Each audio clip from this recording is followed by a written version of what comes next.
ಮಾನ್ಯ ಕೋರ್ಟಲ್ಲೇ ಲಿಫ್ಟ್ ಇಲ್ಲ.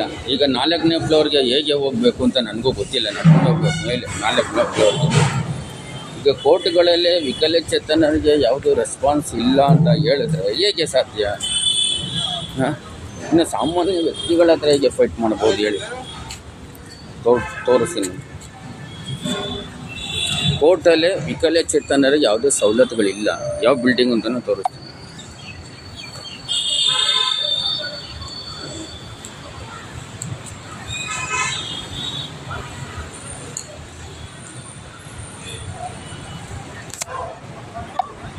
ಹಂಗೆ ನಡ್ಕೊಂಡು ಹೋಗಿ ನಾನು ಮಾತಾಡ್ತೀನಿ. ಲಿಫ್ಟ್ ಇಲ್ಲ, ಇದು ಅಲ್ಲಿ ಲಿಫ್ಟ್ ಇದೆಯಾ ನೋಡೋಣ.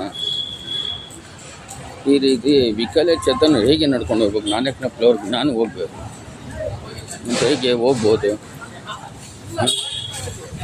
ಇನ್ನು ಬೇರೆ ಕಡೆ ಅಂದರೆ ಪರವಾಗಿಲ್ಲ, ಬೇರೆ ಕಡೆ ಅಂದರೆ ಹೇಗೋ ಪರವಾಗಿಲ್ಲ, ಆಯ್ತಪ್ಪ ಅಂತ ಹೇಳ್ಬೋದು. ಆದರೆ ಇಲ್ಲಿ ಕೋರ್ಟ್ಗಳಲ್ಲೇ ಲಿಫ್ಟ್ ಕೆಟ್ಟೋಗ್ಬಿಟ್ಟೈತೆ ಅಂದರೆ ಹೆಂಗೆ ರೆಡಿ ಮಾಡ್ತಾರೆ? ಹೌದಲ್ವಾ? ಇದು ಸಮಸ್ಯೆ ನಮಗೆ. ಇಲ್ಲಿ ಲಿಫ್ಟ್ ಇದೆಯಾ ನೋಡೋಣ. ಏನೋ ಗಣಪತಿ ಕೂರಿಸಿದ್ದಾರೆ ಅಂತ.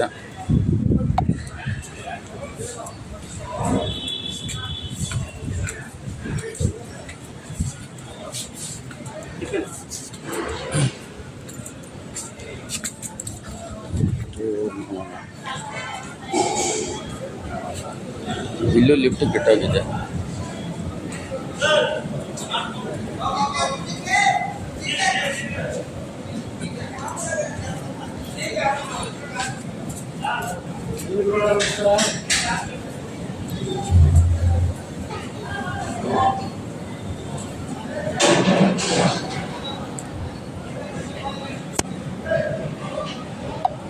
ಈಗ ನಾನು 4ನೇ ಫ್ಲೋರ್ಗೆ ನಡ್ಕೊಂಡು ಹೋಗ್ಬೇಕು. 1, 2 ಫ್ಲೋರ 4 ಫ್ಲೋರ್ ನಡ್ಕೊಂಡು ಹೋಗಬೇಕು. ನಡ್ಕೊಂಡು ಹೋಗ್ತೀನಿ.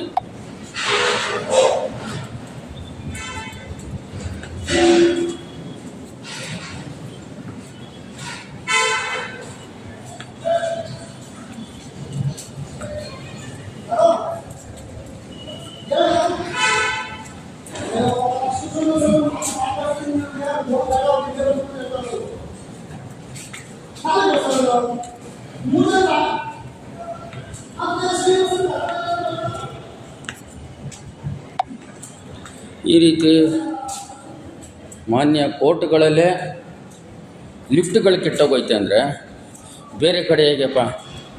ಈಗ ನಾನು ವಿಕಲಚೇತನ ಕಷ್ಟಪಟ್ಟು ನಡೀತಾ ಇದ್ದೀನಿ, ಹೋಗಲಿ ನಡ್ಕೊಂಡು ಹೋಗೋಣ ಅಂತ. ಈಗ 4ನೇ ಫ್ಲೋರ್ಗೆ ಹೋಗ್ಬೇಕು ನಾನು.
ನಡಿಬೇಕನ್ನೋ ತುಂಬ ಕಷ್ಟ ಆಗ್ತದೆ.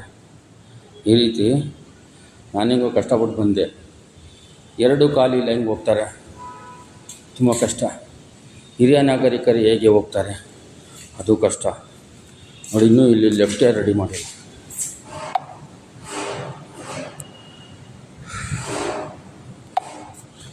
ಇದ್ರ ಬಗ್ಗೆ ನೋಡೋಣ.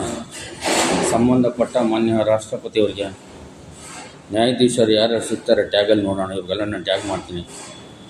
ನಮ್ಮ ಕಷ್ಟಗಳನ್ನ ಹೇಳ್ಕೊಳ್ಬೇಕು, ಇಲ್ಲಾಂದ್ರೆ ಆಗೋದಿಲ್ಲ. ಧನ್ಯವಾದ. ಶುಭ ದಿನ.